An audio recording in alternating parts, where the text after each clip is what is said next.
Hi everyone, welcome to another episode of Trident Talks. I'm Phoebe, I'm Senior Consultant here at Trident, and I am joined by Precious Tatah, who is the Security Operations Analyst at Secura. Hi Precious, thanks for joining us today. Thank you so much, Phoebe. Thank you for having me. So you have kindly joined us for our Women in Cyber campaign that started around International Women's Day, but we decided to run for the entirety of March to really highlight women in the cybersecurity industry in a variety of roles and who have a variety of different experiences. So if you'd just like to start off by introducing yourself and a bit about your current line of work within cybersecurity. Thank you, Phoebe. Hi, everyone. My name is Precious Onyenekwu Tatah, and I currently work as a security analyst at Secura. I'm not sure I understood that. Secura is a relatively new company, so just a couple of years old, and we offer a managed detection and response service, a managed threat detection and response service, helping organizations, protecting them from cyber attacks, detecting advanced threats, and also preventing like targeted attacks or what have you.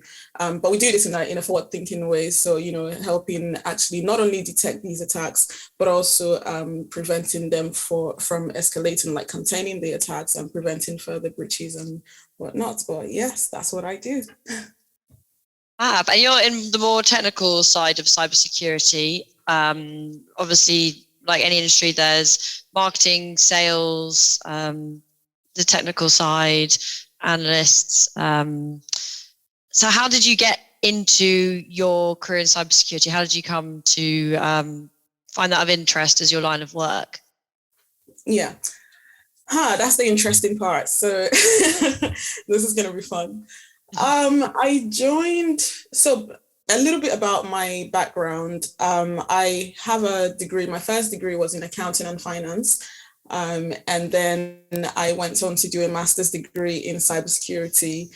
And this was an interesting switch for me because I knew from a quite young that I wanted to do something a little more challenging, something computer related, just because it sounded cool at the time. I didn't actually know much of what was involved in it. But obviously I just progressed. As time went by, I just carried on with accounting. I did enjoy accounting. I still love accounting. Absolutely loved it. But I had been doing it from school, secondary school, college. So I went to do it at uni. But I found myself, I got to the point where I was graduating from my degree in accounting, and I just started thinking, you know what, I don't know if I want to do this for the rest of my life. And if I was to do something else, if I was to try my hands at something else, what better time to do it than now when I'm graduating, because I didn't feel mentally ready to go into the world of work and I felt like if I started working at that point, I may never actually get a chance to do something else that I wanted to do. So I decided to explore. I knew I wanted to do something within the tech industry, but I wasn't sure quite what it quite was at the time. So I started to do some research, and I realized that my uni was offering, the uni I was graduating from was offering this new master's course in cybersecurity, and decided to give it a go. And so I remember calling them up and saying, you know what, I want to do this. I saw this course on your website. There's this cybersecurity MSc course. I really want to do this course, but I don't meet any of the requirements because I don't have a degree in computer science or whatnot. And they did a little interview, and here we are. Long story short, I got into cybersecurity doing masters, but I'm sure we'll talk about that probably during this conversation. But one of the challenging years of my life, obviously transitioning at an advanced level as well into a master's degree, knowing absolutely nothing about cybersecurity. But here we are today. And it's interesting, sort of going back, I guess, you highlighted that you were interested in, something tech related around computers when you were quite young. What was it that, I guess, inspired you at that age and sort of initiated that interest at such a young age? I think for me, I sort of saw them It was far-fetched for me. I probably saw things like that on TV, and things like that, but I didn't actually get to experience it. So I grew up in a different part of the world where I wasn't taught computers. So up until probably secondary school level, I got to actually use a computer for the first time. And I think it just fascinated me. And I actually wanted to understand, what is this cool thing that I see on TV? And I just wanted to get involved. But as time went by, as I got older in secondary school, college, I just started realizing that, okay, I understand what it is. I sort of know what computers are about, but I do want to learn more. So there was that thing in me that wanted to actually understand more. And I think naturally, I've always been a very curious person. And I was just very curious to find out what it is. But then also, I also wanted to do something that could help, protect other people in any way, shape, or form. So for me, I remember actually when I was at uni applying for a part-time role with the police, just to like help do whatever it is to help prevent crimes or what have you. And even in my accounting degree, my first dissertation proposal was on forensic accounting. So just to like look into detecting whatever is going wrong, crime within the accounting industry or what have you. But then when I started exploring technical side of things like computer related stuff, I just knew I didn't want to do just computer science or computer stuff or software development or whatnot.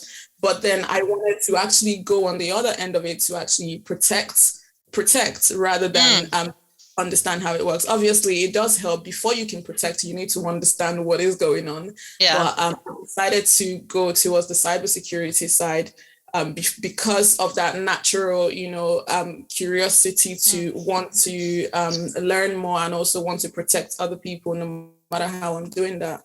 So it was the curiosity led to it, and here we are today. Fantastic. That's such a sort of nice way of thinking about it, that at the end of the day, yeah, it is all about protection and in various different ways and means, and that's sort of, I guess, won out in terms of how your career was shaped. When you then made that change and you had that, you really put into practice, looking at how you could go from accountancy into cybersecurity, how did you find the sort of support and the resources that were available to you at that time to sort of help make you make an informed decision or learn more about it, or help you actually sort of take that leap? What was the sort of process and experience like at that point? Initially when I started, I didn't have I couldn't find I don't think there was a lot of support, if I should put it that way, around it. I just knew I wanted to do this, and to be fair, I wasn't looking for support. So I wasn't going there looking for support. I found the course, I did my research, I was very curious to learn, and I wanted to do it. I just knew it was all on me to learn it. And I remember telling my dad that I don't care if it takes me much longer to do this course. I'm going to do it and I'm going to finish it. So for me, it was all on me to do it, and not particularly looking for people to help me or support me. But then further down the line, so while I was still doing the course and then graduating from the course, you start realizing that the support is very necessary, because you can't, there's only as far as you can get on your own. It's really good to have that support, have that network of people supporting you and encouraging you in whatever way they can. So initially I didn't really have the support, and I remember someone who, when I started to try and reach out to other people to help me and support me, someone told me, I don't think this course is for you, Oh, wow. I don't think you should be here. I don't think this is the kind of thing you should be doing. And this is someone who was in a position to help me or in a position to support me. But obviously, I think it helps a lot to condition your mind to know that there are always going to be people who would push you back, whether they mean to or not. But you just have to know to focus on yourself, focus on your goal, and know what you want to get out of it. But as I came out of that year, graduating and finishing and all, going into the world of work, the support started to come.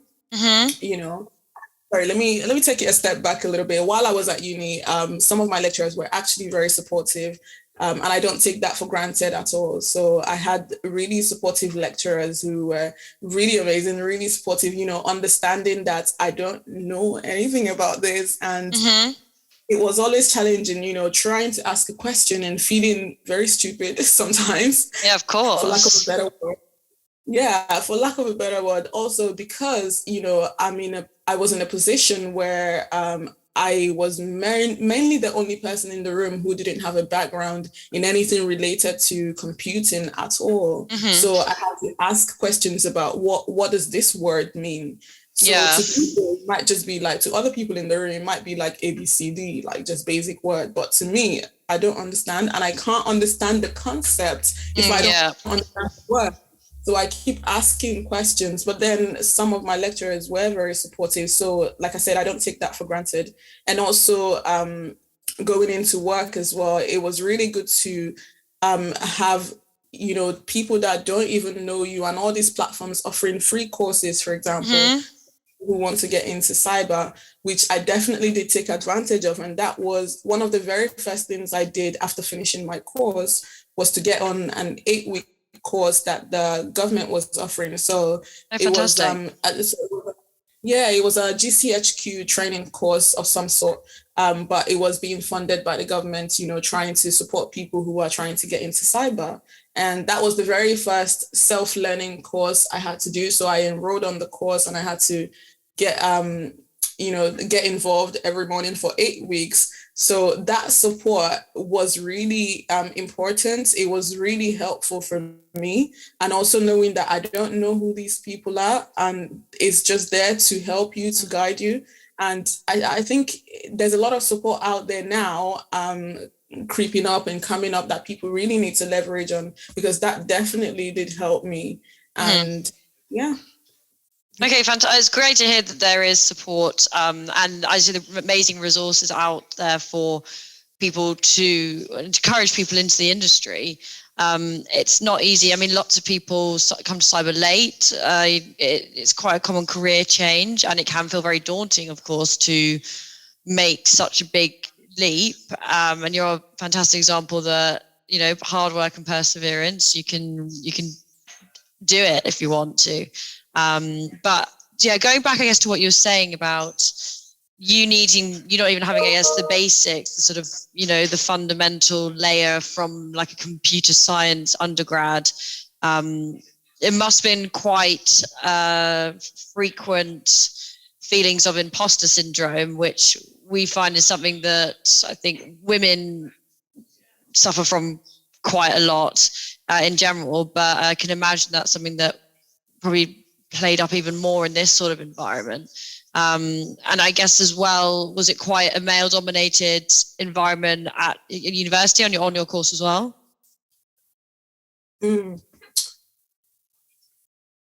Yes, definitely. As you said, it's a very male-dominated industry, and when a clear example of that is when I was studying my course, I was actually the only female within the full-time team. So amongst the whole crew, so the whole course had just 2 women, but then within the full-time team, it was just me. So at the time, I didn't actually think much about it.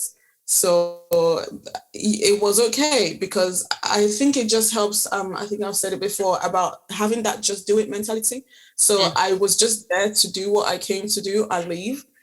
But towards the end of it, I started realizing that, this is actually not how it should be. Why is it such a male-dominated industry? And I knew that before I started the course, but then it just gets realer and realer when you're in the room and you look around and you're the only woman in the room. So it did get challenging at some point, but I think the main focus for me was that I knew what I wanted out of it. So I tried my best not to let my gender define me, if I should do it that way. So I was here to study. Everyone else is here to study. So whether you're a man or a woman, it doesn't make much of a difference to me. Obviously, I think the challenging part for me was mainly because I didn't have much prior knowledge about the course or the fundamental aspects of it, especially because I was doing it at an advanced level. And then all these people coming with 3 years of previous degree in that same field. So, knowing a lot more, that was the challenging part for me. But the gender part didn't bother me as much because I just had to, tell myself that you're here to study. And it's just a matter of time and a matter of, dedication, putting in the time and the work into it. It took them time to learn what they know today. So every time it does creep up, I'm not going to lie, even now, and I'm still very new into my career. I'm very new in the industry, but it does creep up, being in the room and realizing that, maybe I don't know as much as any other person. But as they say, comparison is the thief of joy. So just try not to compare yourself with anybody, not even try, just don't do it at all. Understanding that everybody has a different race. There are some things they're good at that maybe you're not very good at right now. It doesn't mean you can't get that good much later. And there are some things you're good at that they can't do. So people are doing different things. So the fact that they know better than you in this particular thing doesn't mean that you don't know anything. So I think that was the main thing for me, and just having an open mind and just embracing that, things will happen, challenges will come. It's a challenging course as well. It's a challenging field. Nobody said it was going to be easy, but I think just being able to have an open mind and actually be very open to learning, because it's almost a never-ending industry as well. Sorry, like the learning is never-ending. Yeah. So you just keep learning, from what I understand so far. So yeah. Yeah, and as you say, like, you're now at Secura, so you're just as good as anyone. They've hired you. You're very capable, and it is, just reminding yourself that everyone worked hard to get wherever they are, and everyone brings something different. I think that's what's so great about cybersecurity as well. It's not just technical skills; it's soft skills as well. Different people's experiences will help them think in different ways, and that's all an added benefit to what you bring to a role in cybersecurity. And sort of, since you had that mentality at university of like, it's only a matter of time, like it's only within this sort of course. When you then left and started, applying for roles and getting out into the cybersecurity industry for your career, how was that experience? How did you find that? And did your gender come into it more then? Did it become a bit more prevalent? Yes, definitely. So, when I finished my course, I had, before I started my first official job, I actually had a 15 months gap. I was working within other industries, but not in cyber, but I had a 15-month gap before I had my first job in cyber, which was quite interesting. And it gets to the point where you start to realize that as much as, we know that it's a very demanding field, like there are lots of career opportunities for people in cyber, but at the same time, the experience is very important. So coming out of university and just having that 1 year experience, which is academic experience and not practical experience, and realizing that I have a lot of work to do. But then within the 15 months, I actually got a job offer, which I kindly declined because it was, I have to be careful how I put this now, but it was it was for something to do with women in cyber. So which was exciting. It was very exciting, and I wanted to do it, but at the same time I had to be very realistic with myself, understanding that the position was something about training other people, training other women who are looking to get in cyber, which is something I wish I had before I started my course.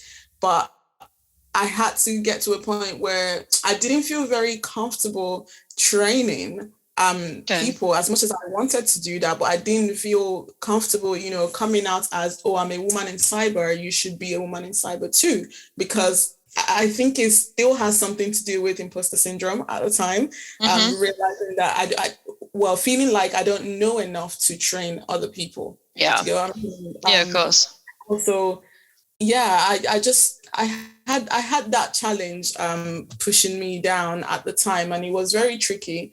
But I had to come to a point where I just declined the job because I wanted to do something that I felt comfortable doing. I didn't want to actually go into a workplace because I am a woman in cyber. I wanted to go into work as a human being who likes to do cyber things. So that was actually the main reason why I declined the job. And but now I'm at a point where I feel comfortable talking about this and speaking up about this because I understand the challenges that come with this. I've been through it. I'm still in the very early stages of this, but I've been through it. And if I have a chance to, empower other people and encourage other people who were in the same position as I was, why wouldn't I do that? But when I now started applying for roles and realizing that, every interview I do, it's all guys. Yeah. Nothing wrong with that, but it was a bit daunting, coming into a room, and it just feels like you're being judged just because you're a woman and before they even hear you. Of course. It was discouraging at some points, but actually interesting enough, as I was just saying this, realizing that the first job I actually accepted and started working someone who interviewed me was a woman. So that was actually very encouraging because every other interview I had, every other single one, and I had many, over 50, probably about almost 100. Wow. Every single one was with a guy. And as I said before, nothing against that because it's a job. A job is a job. But then it has a way of discouraging you and making you still taking me back to, when I was studying and being the only woman in the room and still interviewing and being the only woman in the room. It does get a little discouraging, but again, that's why we're here today. If I have a chance to encourage people that representation matters in any way that you can, being able to see women in the cyber industry taking up leadership positions, for example, is encouraging, and it makes you realize that you get, I guess you get to that level because of the work you put in and not just because of your gender. Yeah, so for sure. It's quite encouraging if you ask me. Yeah, no, absolutely. I hope I answered your question. No, thank you very much. I can imagine over time, it is something you start to notice. If you say, obviously, you did nearly 100 interviews, it is something you start to notice when you're like, it's another male interview, another male interview, another male interview. And as you say, takes you back to that environment of being the only woman in the room. And you're a big advocate for women in cybersecurity, and that's also what this campaign is about. Not just about highlighting stories, but it's getting different female stories from the industry out there to just keep the conversation going, keep that awareness up, because as you say, the more people you see, the more women you see in the industry, the more it just becomes more of the norm and more recognized, and will even encourage one person to sort of not think of it as like that boys club or that sort of a really technical kind of industry that only boys do when they're coding in their bedrooms or whatever as kids. So yeah, absolutely, that's what this is about. And in terms of your experience, both the professional side of things and then in your education, are there any areas or like means of improvement you can kind of already pick up on that would have made your experience a bit better, a bit helped you get into cyber sooner or made you feel more comfortable in the interview process, that sort of thing? I think one thing I would definitely say is not to disregard or ignore the other skills that you gain from other things. So because sometimes people think you have to just have technical skills to be able to get into cyber. I had none of that.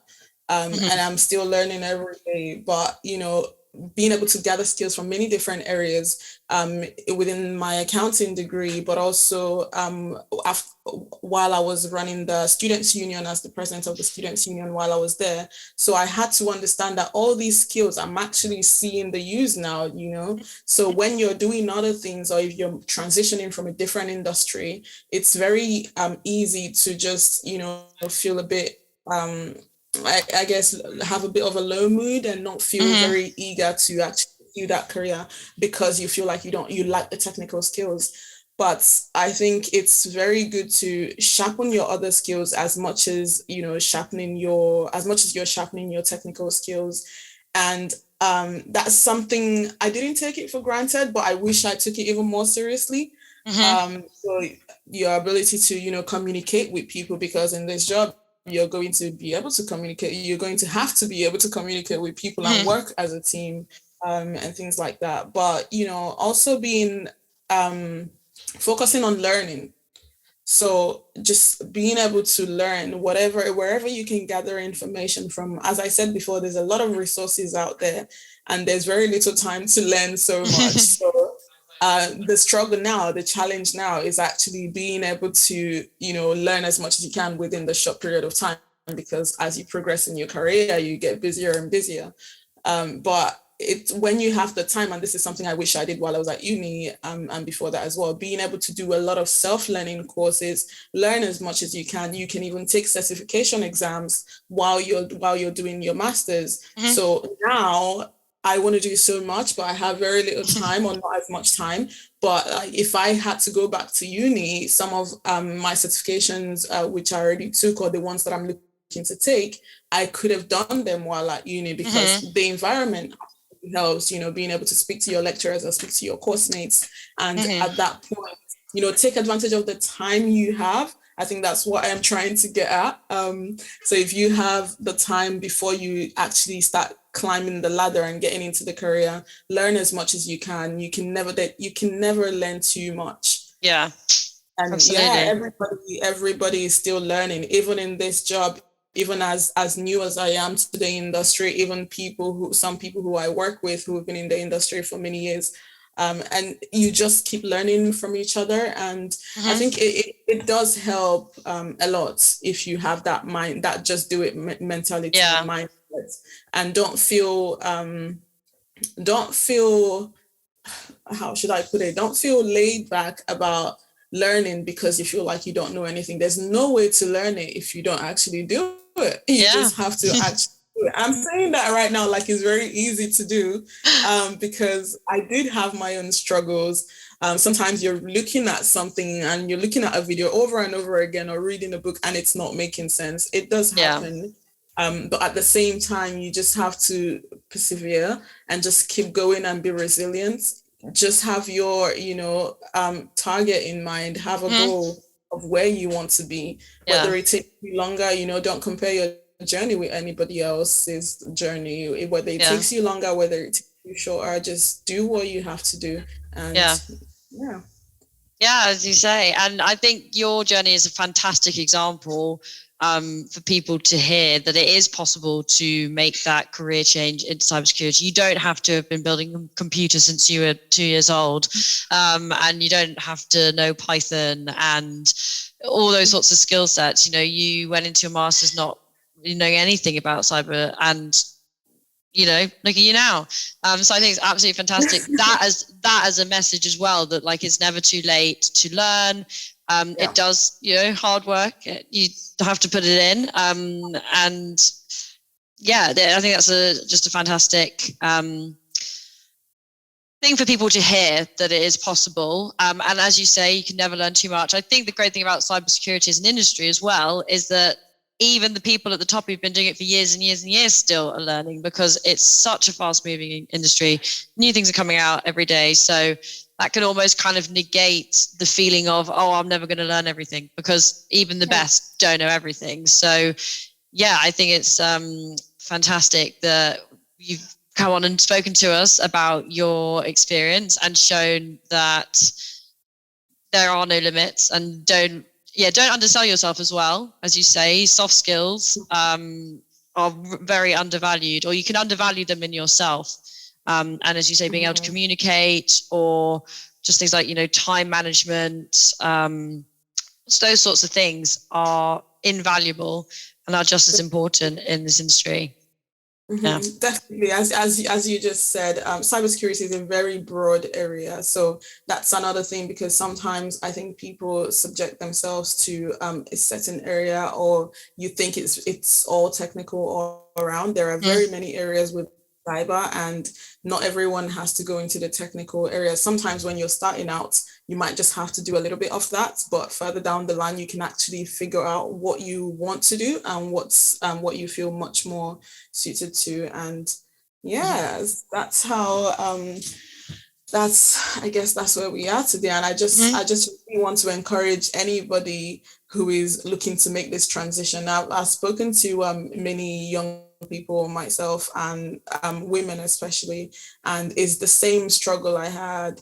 And it's interesting seeing, many people wanting to jump on that ladder, and it's good to see. It's very encouraging. But then it's a bit upsetting, I guess, when you start seeing that they don't want to progress. They don't want to actually do it because, they feel like they cannot do it, and they feel like no support out there.